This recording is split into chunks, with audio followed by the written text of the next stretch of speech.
नाथ नारायण वासुदेव त्वमेव बन्धुश्च सखा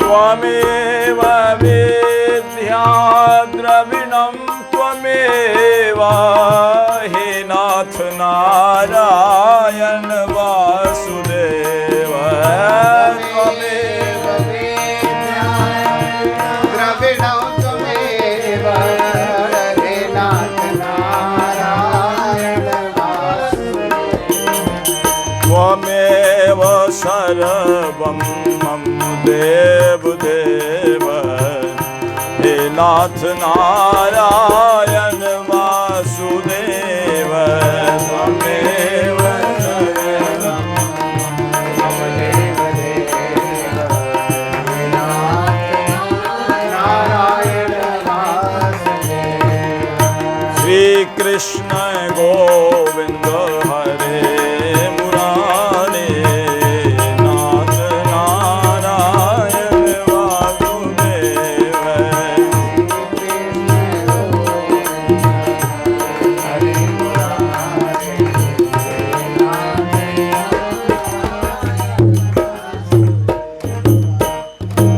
बोलिए भक्तवत्सल भगवान की जय। भक्ति भक्ति भगवान की जय।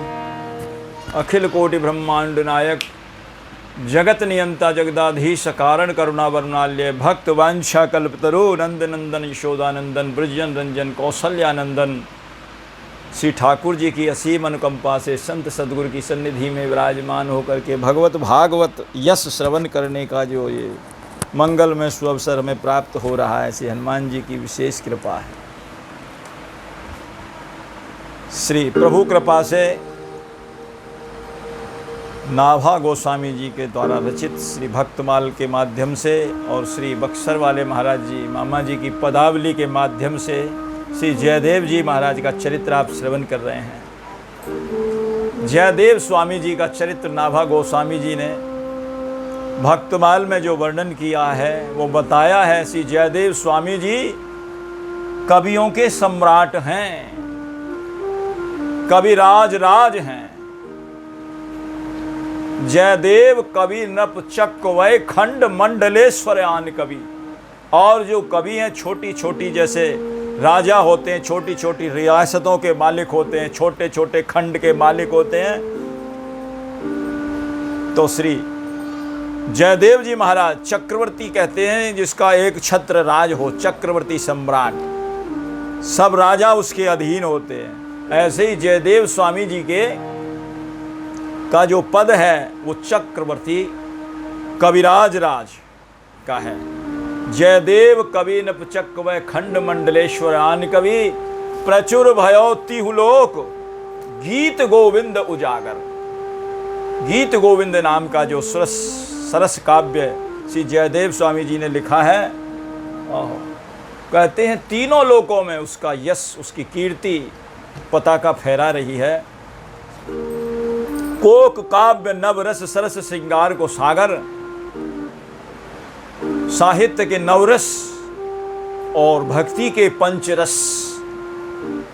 साहित्य के नवरस बताए थे, नवरस साहित्य के और पंचरस भक्ति के, शांत दास्य सख्य वात्सल्य और श्रृंगार। तो श्री जयदेव जी स्वामी जी ने श्रृंगार रस के उपासक हैं, जो सब रसों का राजा, इसलिए उसको रसराज कहते हैं। उस रसराज का आस्वादन श्री जयदेव स्वामी जी निरंतर करते रहते थे और मन ही मन में करते थे। अष्टपदी अभ्यास करे ते ही बुद्धि बढ़ावे। कहते हैं अष्टपदी का जो अभ्यास करता है उसकी बुद्धि विकसित होती है और परिमार्जित होती है। और सबसे बड़ी बात यह है कि श्याम सुंदर को ये बहुत प्रसन्न है। राधा रमन प्रसन्न सुनन तह निश्चय आवे। निश्चित आएंगे सुनने के लिए। संत सरोवर खंड को पद्मावती सुख जनक रवि। जैसे कमल विकसित होते हैं सूर्य के निकलने पर, उदय होने पर, ऐसे ही सारा संत समाज जयदेव जी, स्वामी जयदेव जी सरीखे संत के, सूर्य नारायण भगवान के उदय होने से सब कवियों का जो मनरूपी कमल था वो विकसित हो गया। जयदेव कवि नप चक्र खंड मंडलेश्वर आन कवि, संत सरोरु खंड को पद्मापति सुख जनक रवि। पद्मापति, पद्मावती इनकी धर्म पत्नी का भी नाम है, और पद्मा साक्षात लक्ष्मी जी का भी नाम पद्मा है। पद्मापति सुख जनक रवि, पद्मापति को भी सुख प्रदान करने वाला ऐसा काव्य जयदेव स्वामी जी महाराज का। ये मुख्य शब्द का आपने श्रवण किया। और संक्षेप में बता दें कि किंदु बिल्लू ग्राम जो बंगाल प्रांत के वर्धमान जिले में है, उसमें इनका प्रादुर्भाव हुआ। और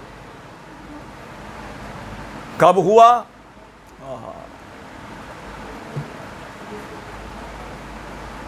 माघ की जो बसंत पंचमी आती है, उस कोसी जयदेव जी महाराज का प्रादुर्भाव हुआ। बसंत पंचमी के दिन, और इनके जो है माता पिता, इनकी किशोर अवस्था आते ही जो है दिवंगत हो गए। और एक बनिया बड़ा ही कोई बेईमान था, उसकी नीयत बिगड़ गई। उसने कहा माता पिता रहे नहीं, इनके घर को कब्जा लिया जाए, माल ताल को अपने कब्जे में कर लिया जाए बस। तो उसकी नीयत जो बिगड़ गई, तो कहते हैं नीयत जो बिगड़ी, ओह, संसार में कोई बुरा नहीं है, ना सूरत बुरी है ना सीरत बुरी है, बुरा वही है जिसकी नीयत बुरी है। नीयत बिगड़ गई तो भाई इसके घर को कब्जा लो। तो जयदेव जी महाराज से कहा, देखिए तुम्हारे पिताजी ने मेरे से हजारों रुपए कर्ज लिया था और वो चुकाया नहीं, कई बार हमारी और उनकी झड़प भी हो गई, लेकिन अब वो कर्जा आपको चुकाना पड़ेगा।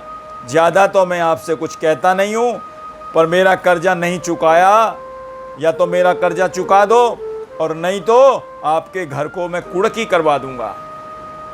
घर को मुकदमा दायर करके, केस करके आपके घर को कुड़क करवा दूंगा, और घर पर मेरा अधिकार हो जाएगा। नीयत बिगड़ गई उसकी।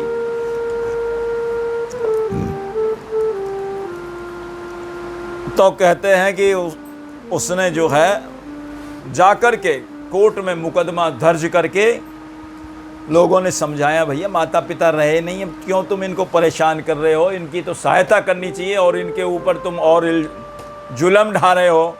नहीं माना। नियत जिसकी बिगड़ जाती है वो मानता नहीं है। जा कर के मुकदमा दर्ज किया और कुड़की का कागज़ ला के दिखा दिया, ये देखो ये मैं कागज़ ले आया हूँ, या तो मकान को राजी राजी खाली कर दो, और नहीं तो खाली करवा दिया जाएगा। बेचारे घबरा गए। घबराना क्या था उनको, तो उनके तो मन में ना तो रोष है और ना किसी प्रकार का द्वेष है, ना रोष है ना द्वेष है।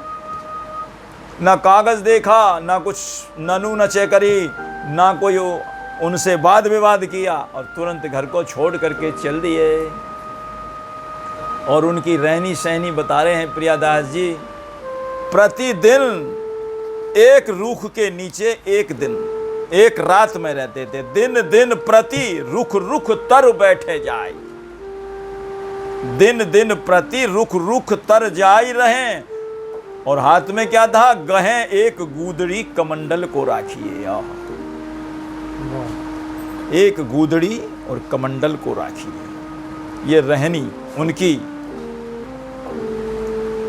अब वो तो सहन कर गए, लेकिन ठाकुर जी पे सहन नहीं हुई। जैसे कल बताया था, शंकर जी के मंदिर में बैठे हुए विप्र ने प्रणाम नहीं किया गुरुदेव को, तो शंकर जी पर सहन नहीं हुआ। गुरुदेव तो सहन कर गए, क्योंकि अति कृपाल चित्त सम्यक बोधा, सम्यक प्रकारेण उनको बड़ा बोध था। समझ गए, समझा लिया मन को कि भाई कोई बात नहीं है, जीव से गलती हो ही जाती है, लेकिन शंकर जी से नहीं। गोस्वामी जी ने लिखा, सो दयाल नहीं कहु कछु, दुख न ले रोष लवलेश, लेकिन अति अघ गुरु अपमानता, सह नहीं सके महेश। और कहने लगे, इतना भारी अपराध, त्रिभुवन गुरु होने के कारण मैं त्रिभुवन गुरु हूं और मेरे यहां गुरु का इतना अपराध, गुरु के प्रति आपका इतना हीन भाव। अरे गुरु तो हमारे लिए ऋणी होता, हम तो उसके जन्म जन्म के ऋणी हैं जिससे हमें ज्ञान प्राप्त हुआ, और आप बैठ रहे हो अजगर ये वो पापी। अरे बैठ रहे हो अजगर की तरह बैठे रहे, सांप की तरह बैठे रहे। सर्प हो उखल मल मति व्यापी, सर्प हो जाओ, महाबिटप कोटर मऊ जाई, रहो अधम अधमाधम अधगति पाई। अधमों में भी अधम बन करके रहो और अधोगति तुम्हारी होगी। रहो अधमाधम अधगति पाई। ऐसा जो श्राप सुना गुरुदेव जी, हाहाकार कीन गुरु दारुण सुनि शिव साप, बड़ा दुख हुआ। शंकर भगवान को कहा, महाराज ऐसा क्यों कर दिया? हाहाकार मच गया मंदिर में।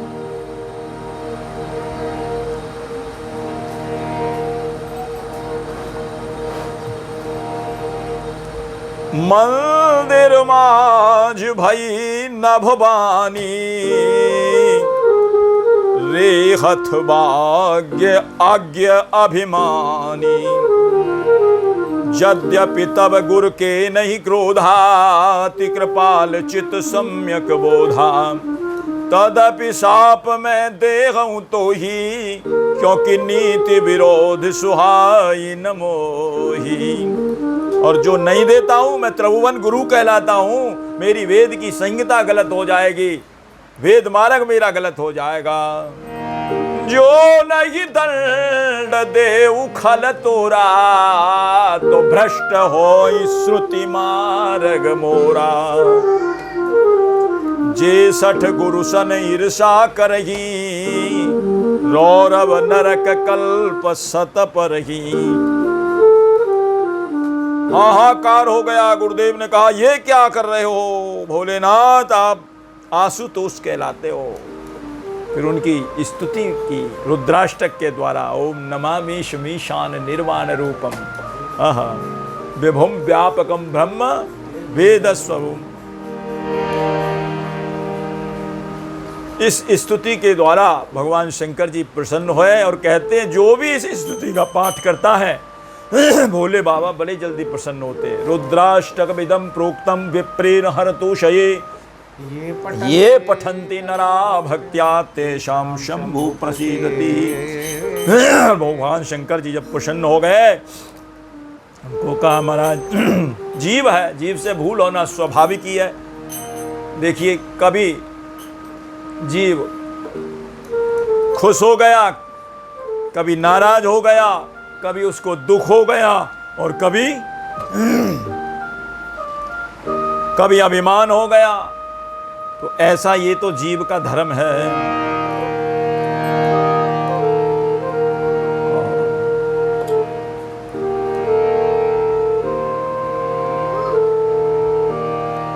जीव धर्म अहमिति अभिमाना, ये जीव का धर्म है।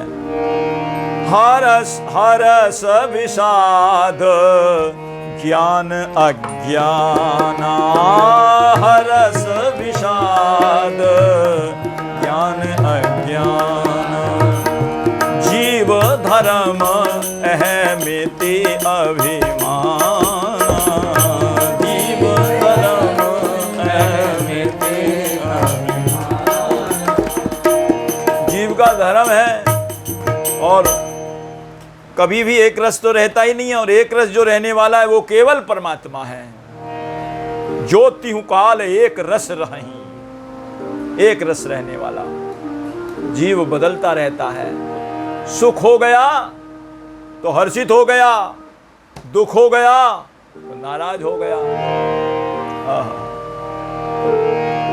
सुख हर सही,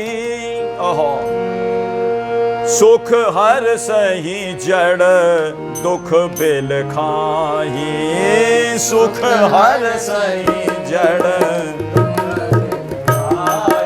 सुख में हर्षित हो गया, दुख हो गया तो रोने लग गया। सुख हर सही जड़ दुख बिल खाही, सुख हर सही जड़ दुख बिल खाही। दो समधीर धरहि मन माही, दो समधीर धरहि मन माही। सम व्यक्ति जो होते हैं दोनों में बराबर, सुख में फूलते नहीं है, दुख में तड़पते नहीं है। तो प्रार्थना करिए महाराज, भोले बाबा प्रसन्न हो गए। बोलिए क्या कर, बोले महाराज ये जीव है, प्रभु माया तब माया बस जीव जड़ा, संत तो फिर ही भुला, तेई पर क्रोध न करिए प्रभो, तो कृपा सिंधु भगवान। शिव राखी श्रुति नीत यरु मैं नहीं पावा कलेश, हरि माया यति दुस्तर तरिन जाई बिहगे। और क्या चाहते हो शंकर दीन दयाल, एही पर होहु कृपाल, साप अनुग्रह होई जेहि नाथ थोरी यही का। थोड़े समय के लिए साप हो जाए तो गुरुदेव से सहा, गुरुदेव तो सह गए लेकिन भोले बाबा से वो अपराध सहन नहीं हुआ। फिर उन्होंने फिर माफ करके उनको कंसेशन में दे दिया, महाराज आप जो भी शरीर धारण करेंगे 1000 तो आपको लेने ही पड़ेंगे, जो भी शरीर धारण करेंगे वो अनायास ही आपका शरीर छूट जाएगा और आपको जन्मत मरत दुष्यद को होई शुभ स्वल्प व्यापी, तो ही वो नहीं व्यापेगा आपको।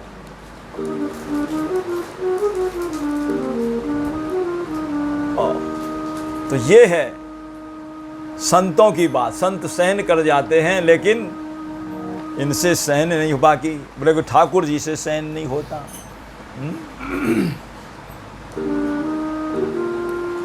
वो तो सहन कर गए महाराज और अपना मकान छोड़ करके और चले गए। संत असंतन की असिकरणी, जिम कुठार चंदन आचरणी। और तो ऐसे ही चले गए छोड़ करके और अपने एक वृक्ष के नीचे जाकर के बैठ गए, भगवान का ध्यान में मग्न हो गए। और भगवान का ध्यान तो ऐसा है और जहाँ भी लग जाए, चाहे आप जंगल में चले जाओ चाहे घर में चले जाओ, कहीं भी ध्यान तो ऐसा है आदमी को दीवाना बना देता है।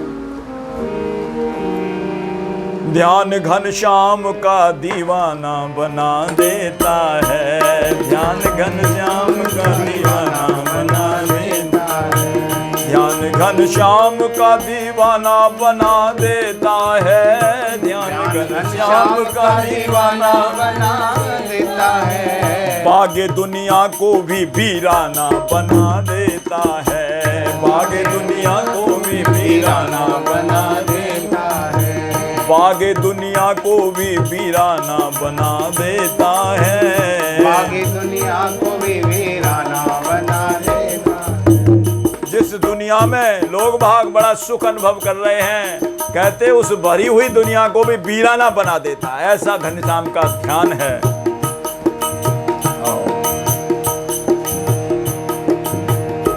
बिंदु जी महाराज का पद है,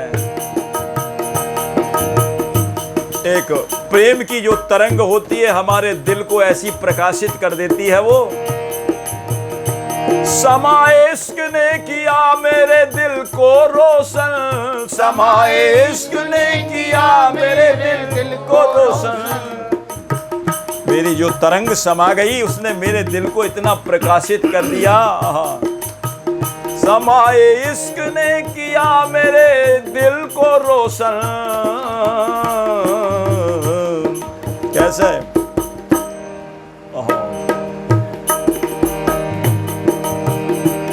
रोशन बना दिया।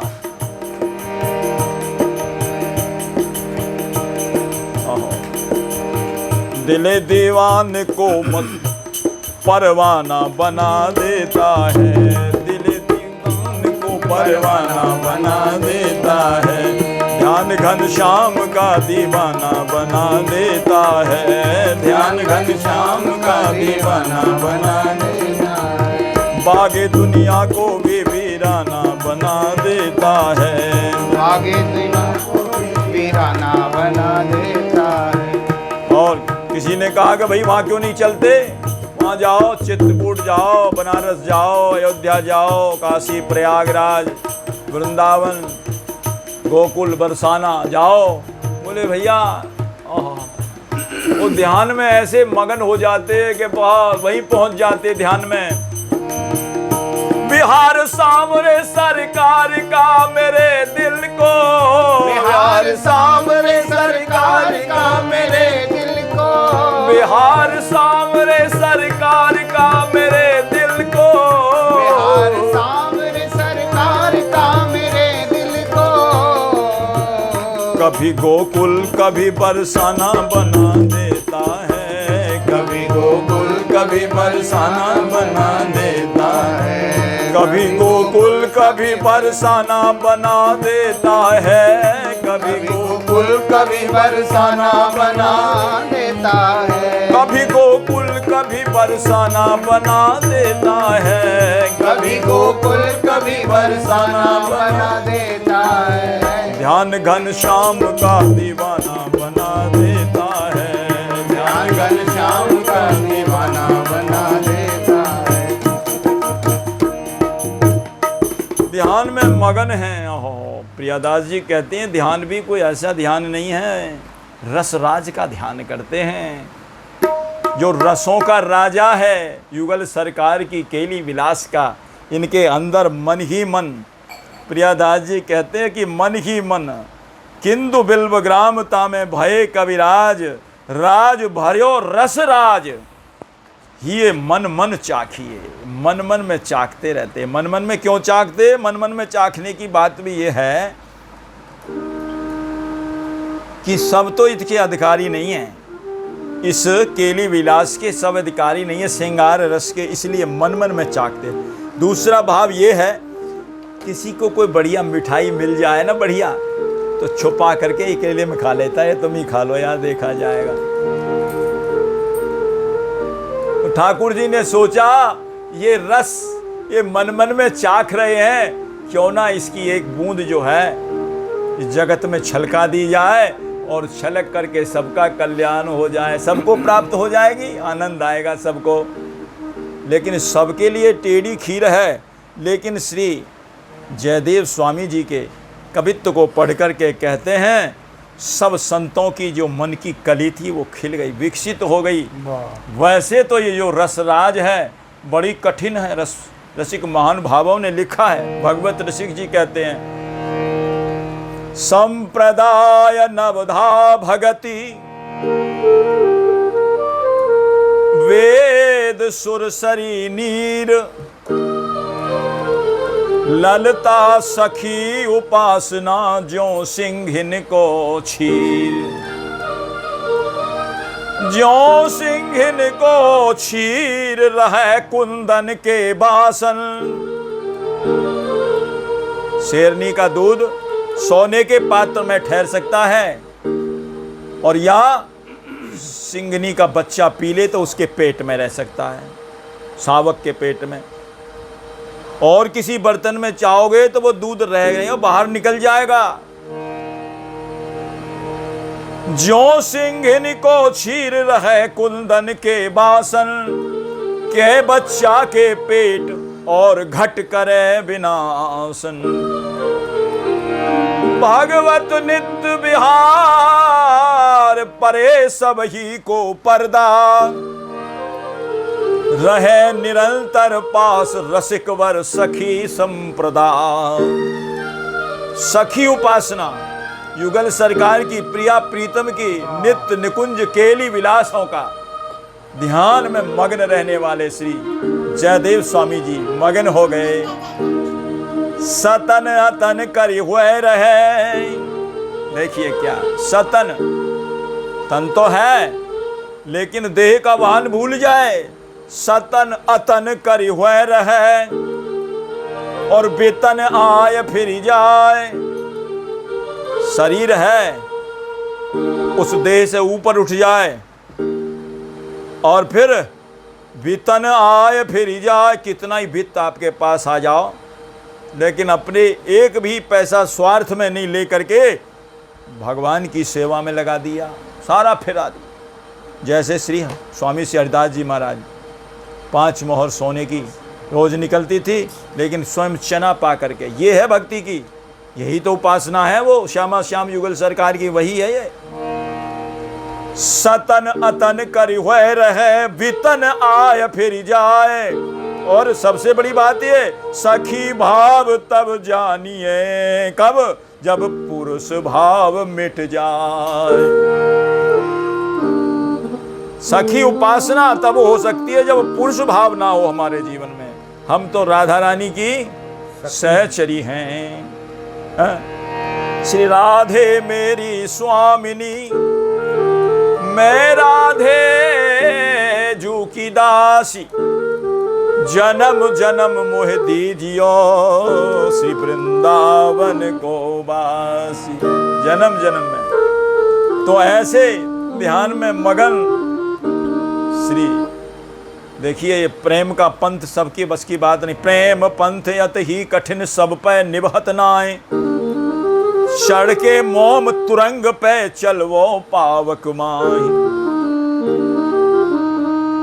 कौन चल सकता है मोम के घोड़े पर चढ़ करके और अग्नि पे जाएगा तो पिघल करके गिर जाएगा, स्वाहा हो जाएगा। प्रेम प्रेम सब ही कहें।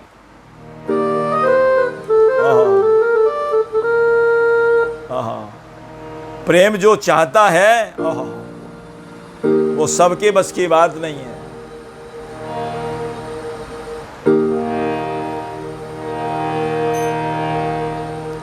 कठिन प्रेम को भाव शीश उतारे और भुई धरे, ऐसा हो तो आओ। और ये बात ये है कि ये गुप्त रखने का धन है, इसलिए मन मन में चाकते थे। मन मन में क्यों चाकते, इसका भाव बताया जा रहा है। मन मन में चाकिए। जो पे कृष्ण प्रेम धन पइये, राखी गुप्त नहीं प्रगट जनइये। किसी के पास कोई छोटी सी सोने की बाली भी होती ना, उसको भी इस कागज़ में इसमें लपेट करके और उसको बढ़िया से फिर वो रंगीन कागज़ में लपेट करके और फिर डिब्बी में बंद करके तब रखता है, कहीं कोई देख ना ले। इसीलिए हाँ लॉकर में मन मन में इसलिए चाहते हैं कि ये प्रेम धन सबके प्रकट करने के लिए नहीं है। कृष्ण प्रेम धन पाए के प्रकट न कीजे बाल, राखिए उरियों गोए के जो जो मणि राखत ब्याल। सांप अपनी मणि को छुपा के रखता है, सामने नहीं रखता, निकालता है। कब? रात में। रात में उस मणि के साथ खेलता है। मणि को निकाल करके उसका उजाला इतना होता है कि कोई लाइट और मरकरी जलाने की जरूरत नहीं है। वो मणि निकलते ही अपने निकाल करके उसके साथ में खेलता है और ध्यान रखता है कोई आकर के मेरी मणि ना ले जाए। मणि अगर ले ली ना उसकी तो वो मर जाएगा, सांप जिंदा नहीं रहेगा। मणि बिनु फणी जिमि जल बिनु मीना, वही तो वरदान मांगा था। मम जीवन तिमि तुम्हें अधीना। तो वो मणि वाला ऐसे प्रेम गुप्त रखने की वस्तु है।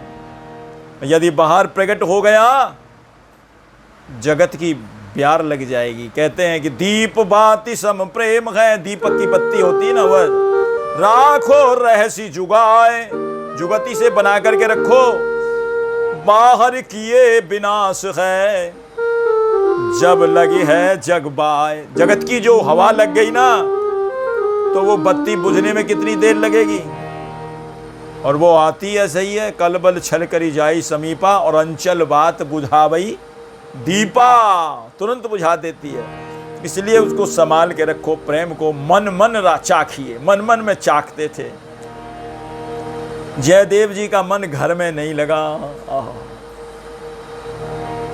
बिना कुछ फरियाद करे उस बनिया से, और वो तो निकल कर चल दिए। क्यों? अरे भाई, ये दो बंधन ऐसे बड़े गाढ़े बंधन हैं, एक देह का और गेह का। दो बंधन इतने खतरनाक हैं। इसी को गोस्वामी जी कहते हैं, ये बंधन जब से हमारे पड़ गए तब से हम संसार की माया मोह के चक्कर में पड़ गए। जीव जब ते हरिते बिलगान्यो तो तब ते देह गेह निज जान्यो, माया बस स्वरूप बिसरायो, ताते अति दारुण दुख पायो।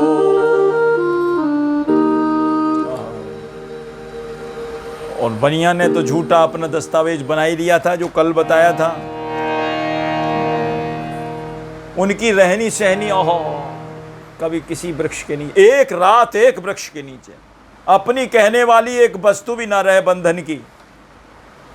गेह का बंधन तो ठाकुर जी की कृपा से छूट गया, लेकिन ये गेह का बंधन भी कल बताया था बड़ी मुश्किल से छूटता है। श्री बल्लभाचार्य जी महाराज का कैसी लीला करनी पड़ी। वैश्वानर के अवतार हैं श्री बल्लभाचार्य जी महाराज, उन्होंने ऐसी लीला करी जिससे उनकी पत्नी को कहना ही पड़ा, जल्दी निकलिए, जलते हुए घर में से जल्दी निकलिए।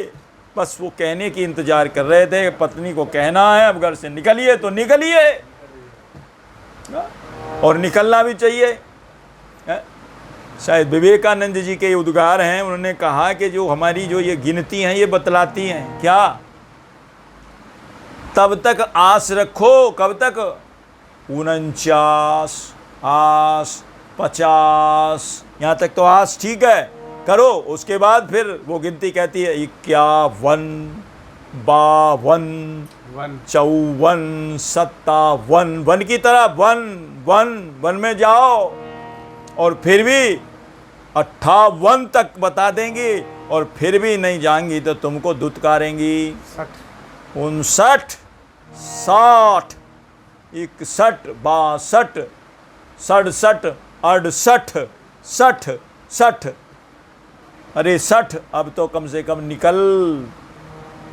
बहुत रही थोड़ी रही नारायण अब चेत, काल चिरैया चुग रही निस दिन आयु खेत।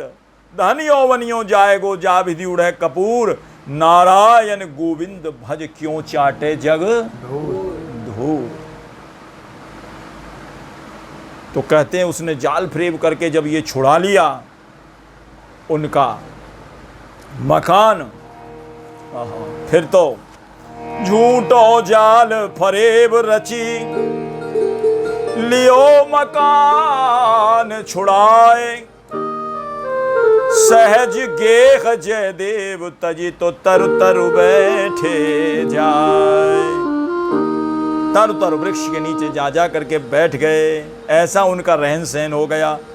श्री महाप्रभु जी अपने परिकरों को यही उपदेश देते थे, भैया, अरे भाइयों, एक वृक्ष के नीचे एक दिन रहो और ग्राम के भिक्षा के लिए गांव में जाओ। ये नहीं कहीं भंडारे का इंतजार करते रहो, बैठे बैठे वहाँ भंडारा है वहाँ चले जाओ, वहाँ चले जाओ। ये वृंदावन में रहने की रीति नहीं है। ये रीति बताई है कैसे रहना है वृंदावन में। भ्रातस्तिष्ठ तले तले विटपि नाम, ग्रामेषु भिक्षा मठा। और प्यास लगे तो पीने के लिए ग्रामेषु भिक्षा मठ, स्वच्छंदयामुन पिब जलमलम। अमल जब जमुना में चीराणि कंथाम कुरु। तो सर्दी लगे तो बोले ये जो ब्रजवासियों के फेंके हुए इथड़ा चीथड़ा हैं उनको उनका गुदड़ी बना करके और उसको ओढ़ करके अपना काम चलाओ। चीरानि कंताम करो सम्मानम कलयाति घोर गरलम। ये बड़ी बहुत महत्वपूर्ण की बात है। सम्मान यदि कहीं मिल रहा है तो ये समझो हमको जहर पिलाया जा रहा है। सम्मानम कलयाति घोर गरलम नीचापमानम सुधा। और फिर वहां जाकर के चाट पकौड़ी और दही की लस्सी और कुल्हड़ के चक्कर में नहीं रहना। फिर क्या करना है? राधा माधव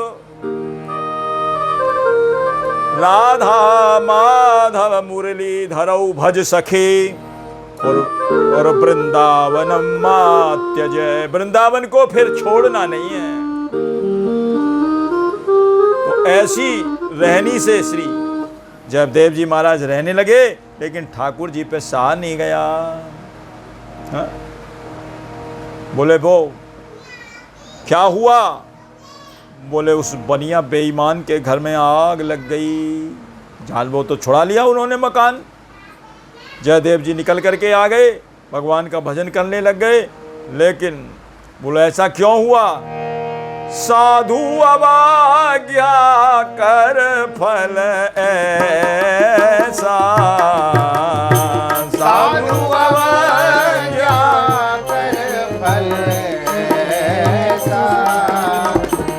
जरहि नगर अनाथ कर जैसा। जरहि नगर अनाथ कर जैसा। पार्वती जी को कथा सुनाते हुए भोले बाबा बोले साधु अवज्ञा तुरत भवानी कर कल्याण अखिल की हानि। ओहो सब कुछ। तो बोले रावण बोले ये आग जो लगी है लंका में कि तेल देसी घी और पेट्रोल की आग नहीं है। ये जिस उस आग से तो रावण बचा लेता पूरी लंका को। इतना बड़ा फायर ब्रिगेड रावण के पास था। चारों तरफ समुद्री समुद्र है, पानी की कोई कमी नहीं है। और उसके अलावा संवर्तक जो मेघ हैं, जो प्रलय के समय हाथी की सूंड के बराबर मोटी मोटी बूंदें बरसाते हैं, वो भी उसके बस में थे, फिर भी नहीं बचा पाया। क्यों?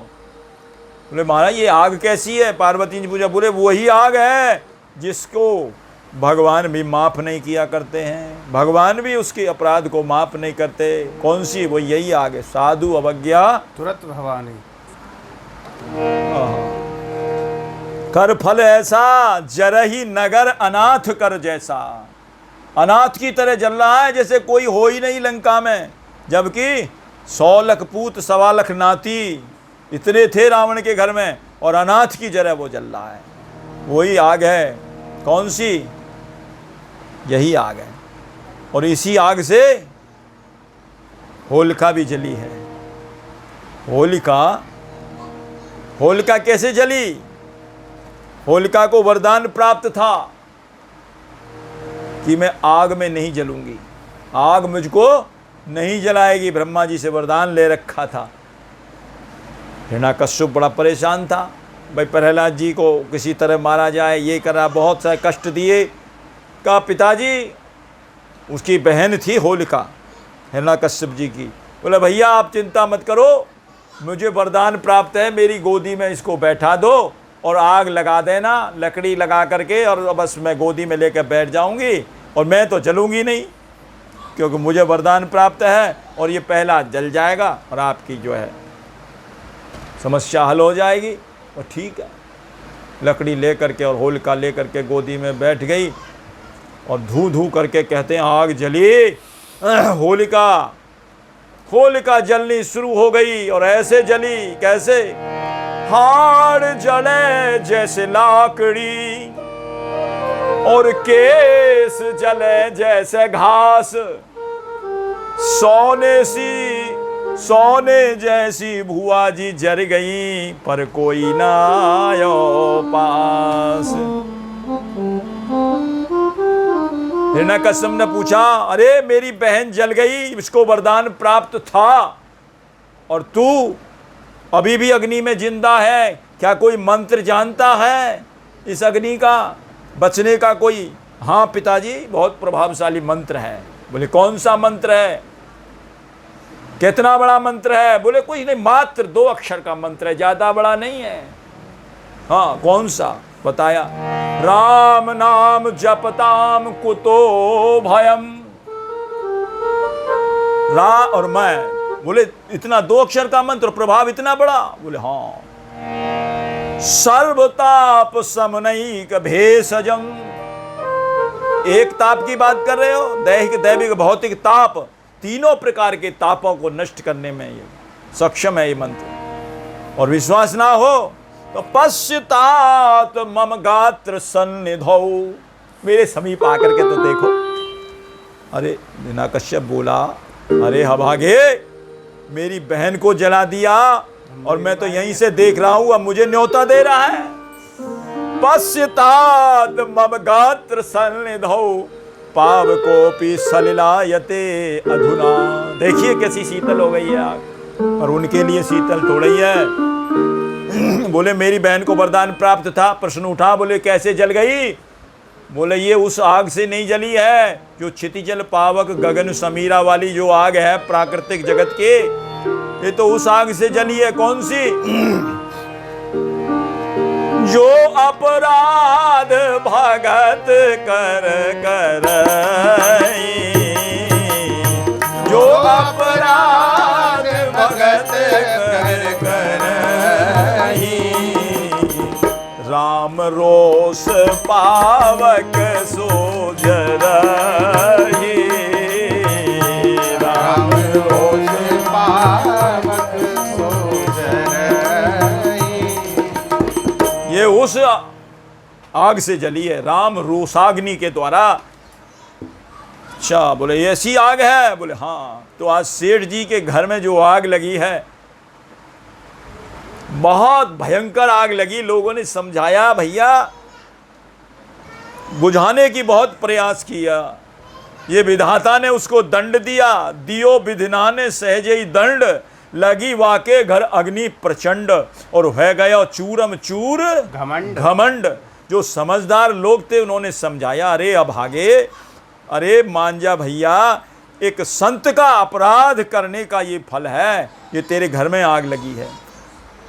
उसने क्या किया, सारे घर की संपत्ति बटोर करके अपने घर में ले आया और उसमें ताला लगा दिया और सोचा अब तो मेरे 2 घर हो गए, बढ़िया हो गया मेरा, 2 सामान भी अपना हो गया। और जाते ही जैसे ही पहुंचा, ऐसी भयंकर आग लगी। कुछ जो समझदार लोग थे, बुद्धिजीवी थे, जो जानकार थे, भक्ति के मार्ग के जो लोग थे, उन्होंने समझाया, अजऊ अभागे चेत जा, अब भी जान जा, लोग देत धिक्कार, संत प्रवर्ते बैर करे और अपनों कियो बिगार।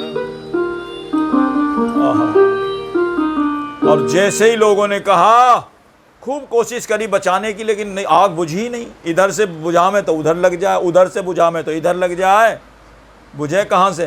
कोई प्राकृतिक जगत की आग नहीं थी ये। फिर तो वो वैश्य जा करके, और श्री पास में तो थे ही एक वृक्ष के नीचे, उनके चरणों में जाकर के लिपट गया। मन गुनि निज अपराध वैश्य झट पर्यो चरण में जाए। हाँ, मन गुण निज अपराध वैश्य झट पर्यो चरण में जाए। वैश्य झट पर्यो चरण में जाए, वैश्य झट पर्यो चरण में आए। अरे कवि कुल चक्रवर्ती जयदेव स्वामी के कौन सके गुण गाए। कवि कुल चक्रवर्ती जयदेव स्वामी के कौन सके गुण गाए। कौन सके गुण गाए, स्वामी के कौन सके गुण गाए। कौन सके गुण गाए, स्वामी जी के कौन सके गुण गाए। कवि कुल चूड़ामणि जयदेव स्वामी के कौन सके गुण गाए। कवि कुल चूड़ामणि जय देव स्वामी के कौन सके गुण। चरणों में गिर गया और कहने लगा, माफ करो मुझे, क्षमा करो, अपराध हो गया। हाय हाय कहे द्विजराई, हाय हाय हे प्रभु द्विजराई, कृपया लीजिए मोह बचाई, कृपया लीजिए मोह बचाई। क्या हुआ? बोले रयो मोहे मेरो पाप जलाए, रयो मोहे मेरो पाप जलाए। राख लो करुणा नीर सिंचाए, राख लो करुणा नीर सिंचाए। ना दिखे और कोई उपाय, न दिखे कोई और उपाय। मुझे बचा लो, अपनी करुणा कृपा करो, दृष्टि डालो मेरे ऊपर, मैं तो मर जाऊंगा। आज मेरे घर में आग लग गई है। तो तुरंत उठे जयदेव जू, सुन करुणा की पुकार। तुरंत उठे जयदेव जू, सुन के करुण पुकार। प्रवसी अगनि में गेह में प्रभु ते करी मनुहार।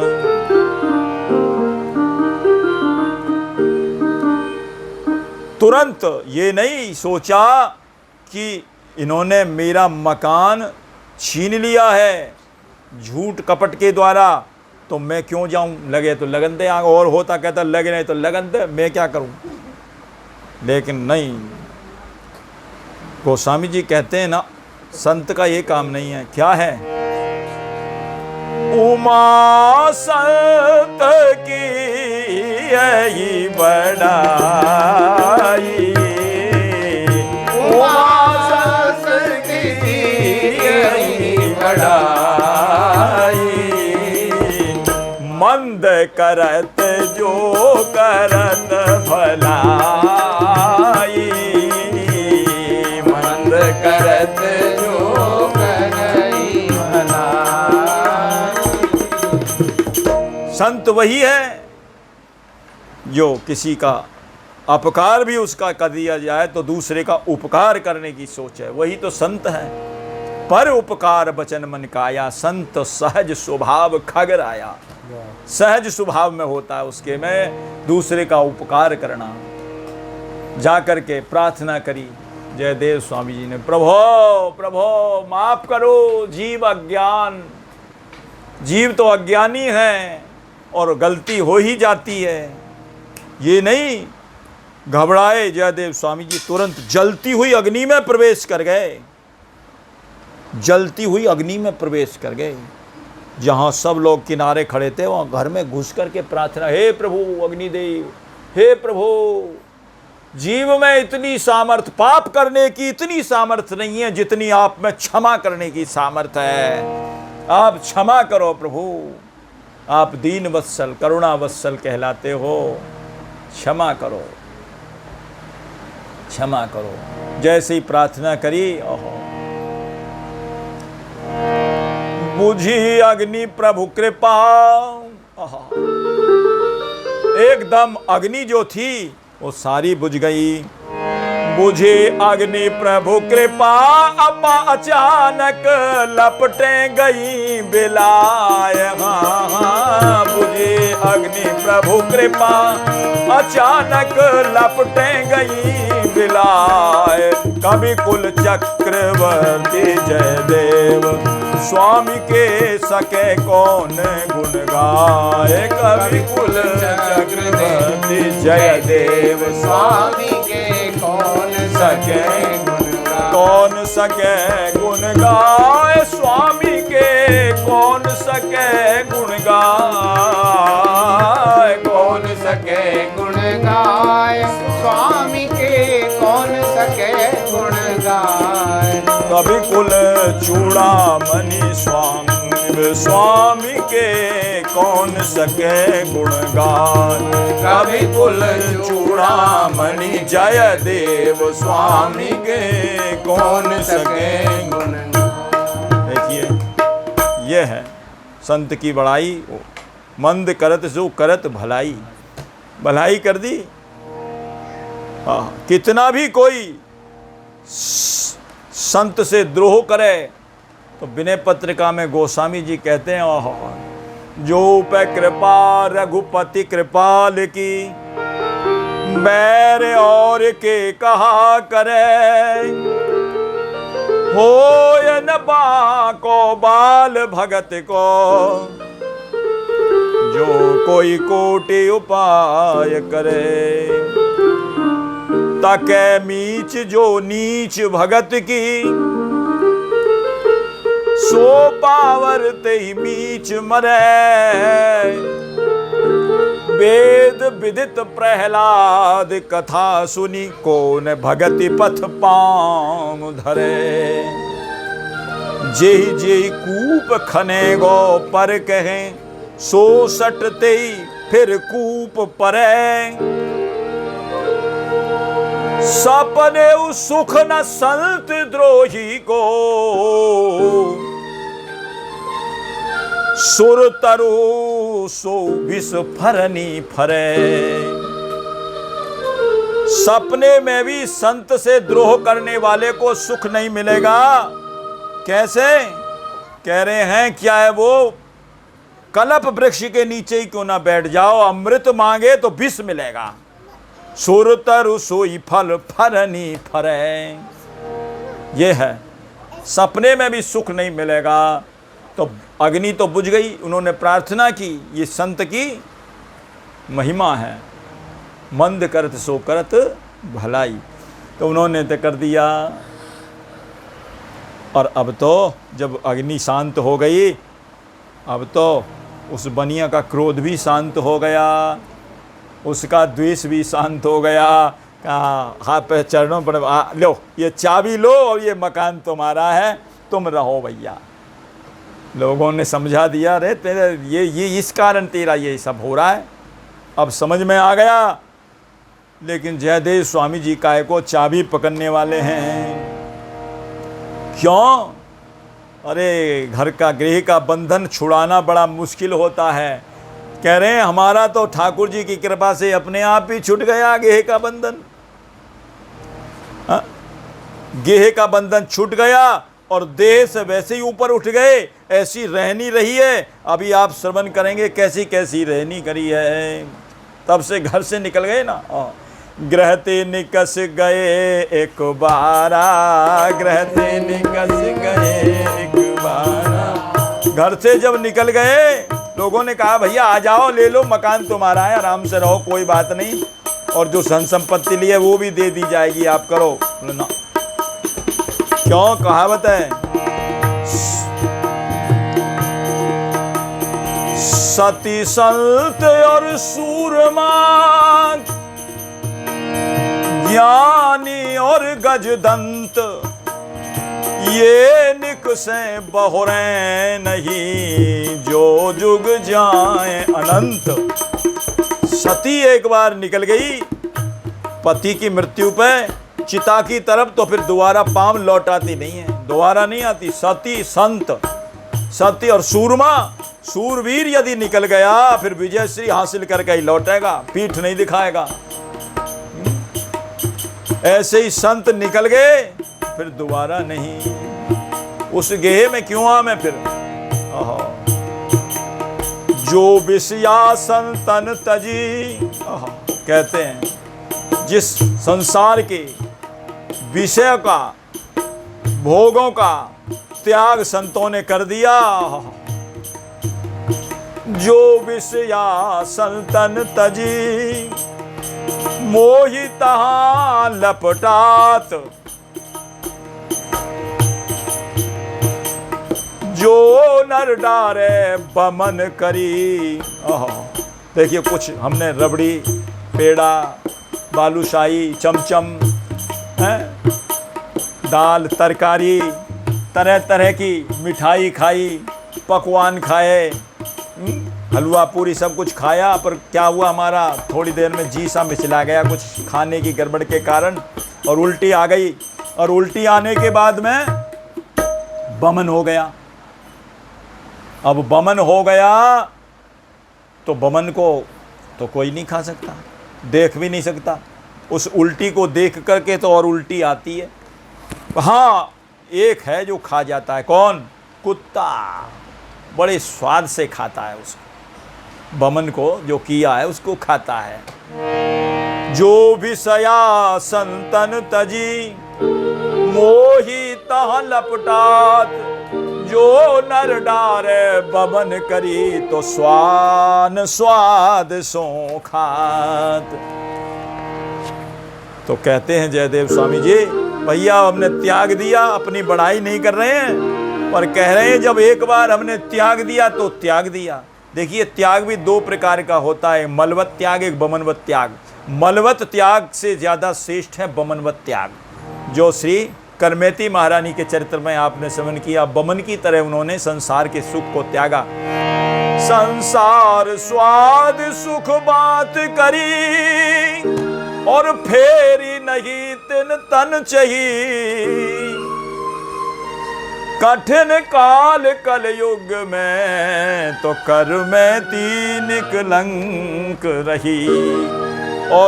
और भी त्यागा है बमन की तरह। एक और हुए हैं, कौन? बंगाल प्रांत के ही हैं वो भी। कौन है? चैतन्य महाप्रभु। हाँ हैं तो उन्हीं के परिकर में से, पर कौन है? संसार स्वाद सुख बात जो दुहु, रूप सनातन त्याग दियो।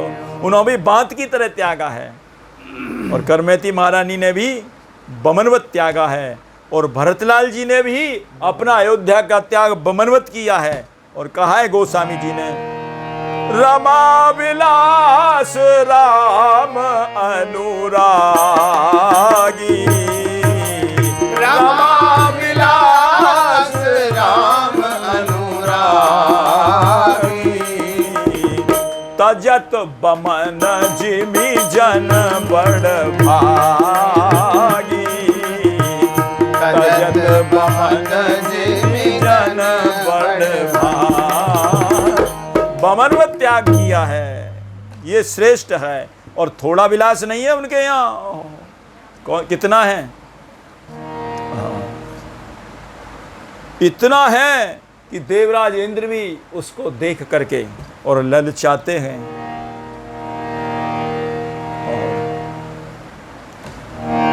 अवधराज सुर राज सिहाही, अवधराज सुर राज सिहाई, और दशरथ धन सुनी धन दल जाई, दशरथ धन सुनी धन दल जाई।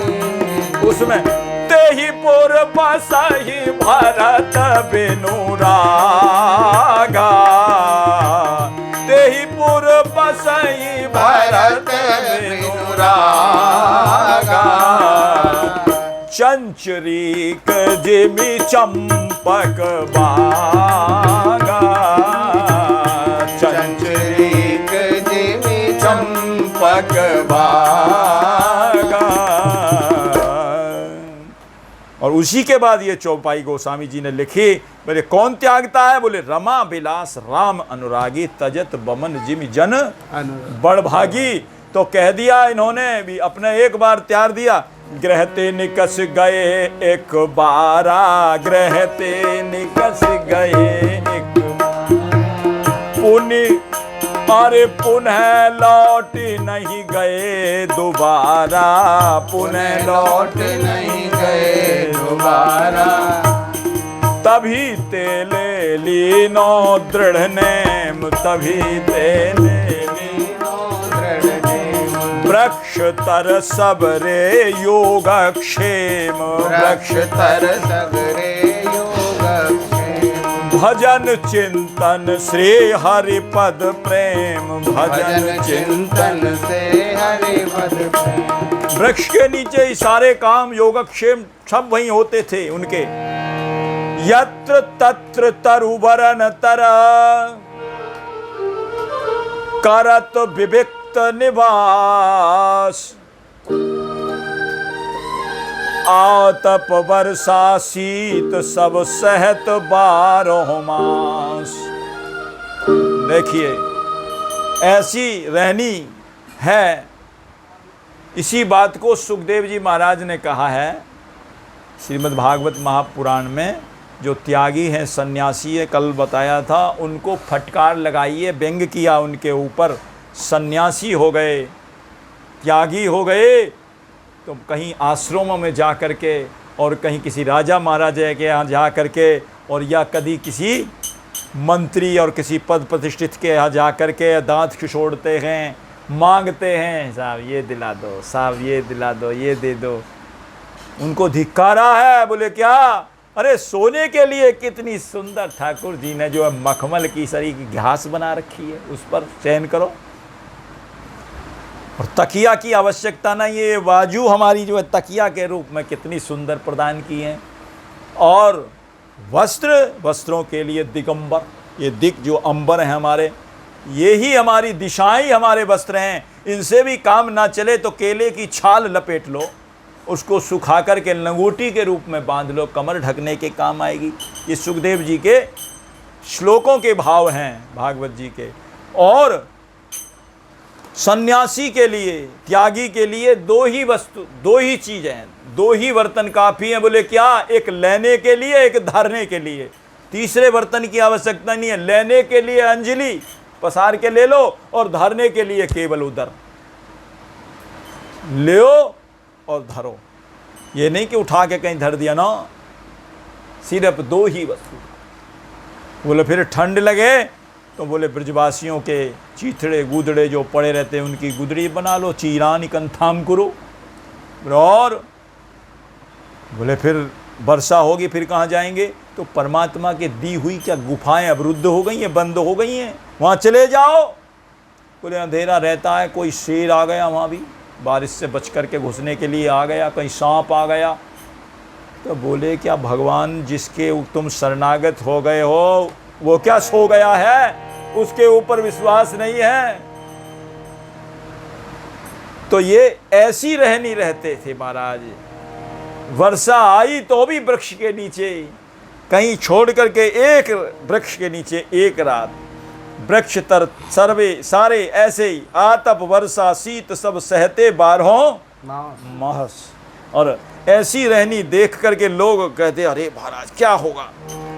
ऐसी रहनी सहनी लखी लखी लोग रहे घबराए। ऐसी रहनी सहनी लखी लखी लोग रहे घबराए। कवि कुल चक्रवर्ती जयदेव स्वामी के सके कौन गुण गाए। कवि कुल चक्रवर्ती देव स्वामी के कौन सके गुण गाए। देह पर केवल कोपीन और गुदड़ी पहनते थे। गोस्वामी जी ने कहा है जिसकी देही पर कोपीन हो ना, और कोपीन भी साबुत नहीं, 8 जगह से फटी भी हो तो इंद्र को भी फटकार देगा। लेकिन कौन? जिसके हृदय में भगवान का वास होगा। 8 गांठ कोपीन में और भाजी बिन लौन, तुलसी रघुबर उर बसे तो इंद्र बापुरो कौन।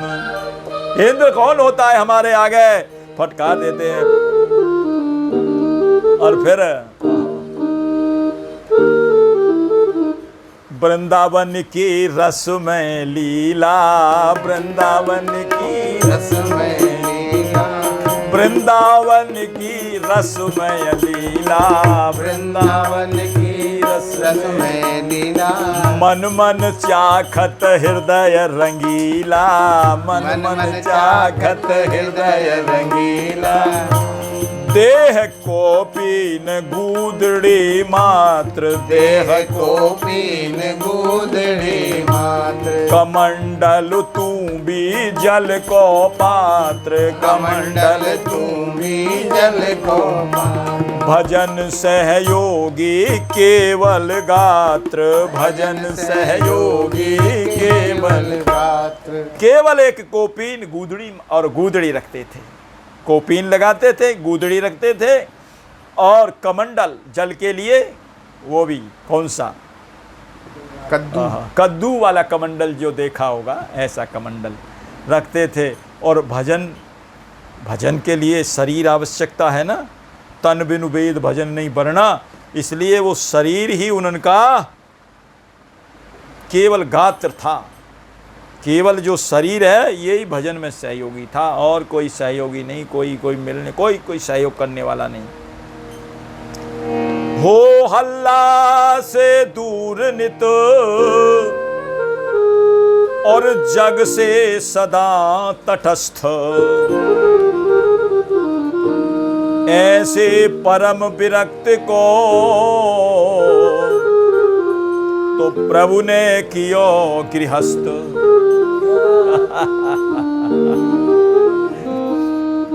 ऐसे परम विरक्त, जो भी बताई कितने विरक्ति से रहते थे, ठाकुर जी ने उनको गृहस्थ बना दिया। देखो, इसलिए कहा है, नर की चेती ना चले हरि चेती तत्काल, बलि ने चाहा स्वर्ग को और भेज दियो पाताल।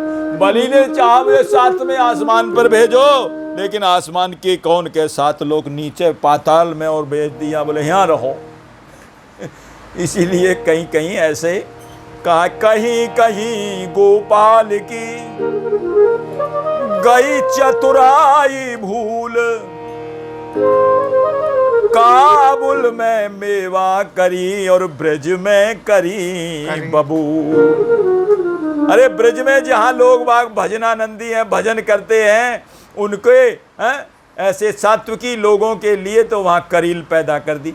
भजन है जो सात्विक आहार करने वाले हैं और जो मांसाहारी हैं, गौ मांस भक्षी हैं, काबुल में वहाँ ऐसे किशमिश, अखरोट, बादाम, काजू, अंजीर हैं, सेब, संतरा, अनार, अंगूर, बब्बू गोसा, ऐसी ऐसी चीज़ें पैदा कर दी हैं।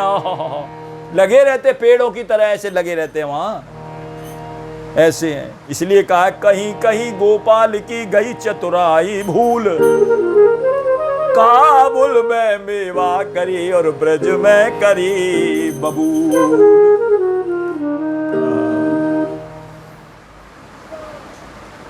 तो कहते हैं कि हम अपनी समझ से जरूर सोचते हैं कि ठाकुर ने ऐसा किया।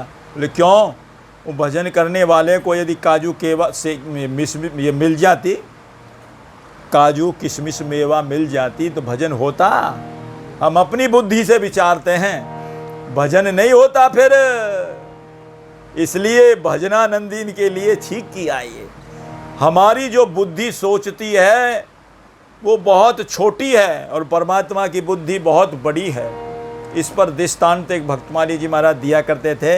एक व्यक्ति गंगा स्नान करने गया और वहाँ जाकर के उसने देखा, आजकल तो सभी गंगा के किनारे बड़े अच्छे अच्छे मोटे मोटे तरबूज होते हैं, और वो बेल तो छोटी सी और उसमें तरबूज 36-36 किलो के लगे रहो, बड़ा मोटे मोटे तरबूज होते हैं गंगा के किनारे, बड़े मीठे। अरे खुदा भी जो करा, परमात्मा भी, कभी फकीर था, उसने कहा अरे खुदा भी यार अच्छा, क्योंकि समझदार आदमी नहीं लग रहा। बोले क्यों? अरे इतनी पतली बेल और इतना मोटा फल। आ गया वहाँ से चल करके, गर्मी के दिन थे, थका हारा आया, वृक्ष के नीचे सो गया। वृक्ष भी काय का था? आम का वृक्ष था, और बड़ा ही विशाल जो उसकी छाया थी, उसमें उसको आराम मिला, नींद आ गई। और एकदम लेटते लेटते अचानक उसकी निगाह जब खुली तो और वहाँ देखे तो आम बहुत बढ़िया, लेकिन बहुत ऊंचे। बोले ये तो अब तो खुदा बिल्कुल ही जो है बेवकूफ़ है। बोले क्यों? अरे इतना बड़ा पेड़, इतना मोटा तना, और उसमें इतना छोटा सा फल लगा रखा, और वो भी इतना ऊंचा, और वहाँ छोटी सी पतली सी बेल और इतना मोटा फल। अब ऐसा सोच ही रहा था, सोचते सोचते उसकी आंख लग गई। तो कहते हैं एकदम अचानक ऊपर से और वो आम निकला, गिरा, और गिरा भी तो सीधा उसकी नाक पे आकर लगा। एकदम उसको तो बेहोशी सी आ गई। और जब थोड़ा सा चेत आया, उसने कहा अरे ओहो, भगवान बिल्कुल सही करता है, जो करता है अच्छा करता है। बोले क्यों? आज यदि मैं सोच रहा था कि इतनी सी छोटी सी बेल में इतना मोटा फल, और इतने मोटे पेड़ पर इतना छोटा सा फल, और यदि कहीं आज इस बड़े तने वाले पेड़ में वो मोटा फल होता और मेरी ऊपर वो गिर जाता तो मेरे प्राण बचते। भगवान को बड़ा शुक्र किया, प्रभु अब आप ही, मेरी तो समझ बहुत छोटी है और आप जैसा चाहें वैसा करें। तो यहाँ भी जो है जयदेव स्वामी जी, हम सोचते हैं अपने हिसाब से, ठाकुर जी अपने हिसाब से, वो मन ही मन खुशी मनाते हैं। हमारा गेह का देह का सब बंधन छूट गया और मन ही मन जो है वृंदावन की रसमय लीला को चाखते। श्री धाम वृंदावन बिहारी लाल की। अब क्या लीला हुई, कैसी चाखी, कल उनका वर्णन करेंगे। बड़ी सुंदर लीला है, ब्रज की कैसी लीला हैं। वृंदावन में जमुना जी के किनारे युगल सरकार विराजमान हैं और वहाँ उनका ऐसी सुंदर केली कुंज कुटीर के अंदर बड़ी सुंदर जो है अष्ट सखियाँ विराजमान हैं, ठाकुर जी विराजमान हैं। वृंदावन की तो लीला ही अद्भुत है। वृंदावन की रसमय लीला मन मन चाखत हृदय रंगीला। उनका रंगीला हृदय मन मन में चाखता। बोलो भक्त वत्सल भगवान की जय। इससे आगे की चर्चा आगे होगी, समय भी हो गया है। भज गोविंद गोविंद गोपाला, भज गोविंद गोविंद गोपाला, भजो गोविंद गोविंद गोपाला, भजो गोविंद गोविंद गोपाला, भजो मुरली मनोहर नंद लाला, भजो मुरली मनोहर नंद लाला, भजो मुरली मनोहर नंद लाला, भजो मुरली मनोहर नंद लाला, भजो मुरली मनोहर नंद लाला, भजो मुरली मनोहर नंद लाला, भजो गोविंद गोविंद गोपाला, भजो गोविंद गोविंद गोपाला, भजो गोविंद गोविंद गोपाला, भजो गोविंद गोविंद। तेरी मुरली ने ऐसा जादू डाला, जादू डाला, तेरी मुरली ने ऐसा जादू डाला, मुरली ने ऐसा जादू डाला, मन झूमे होकर मत वाला, मन झूमे होकर मत वाला, मेरा मन झूमे होकर मत वाला, झूमे होकर मत वाला, भजो गोविंद गोविंद गोपाला, भजो गोविंद गोविंद गोपाला, भजो मुरली मनोहर नंद लाला, भजो मुरली मनोहर नंद लाला, भजो मुरली मनोहर नंद लाला, भजो मुरली मनोहर नंद लाला, भजो मुरली मनोहर नंद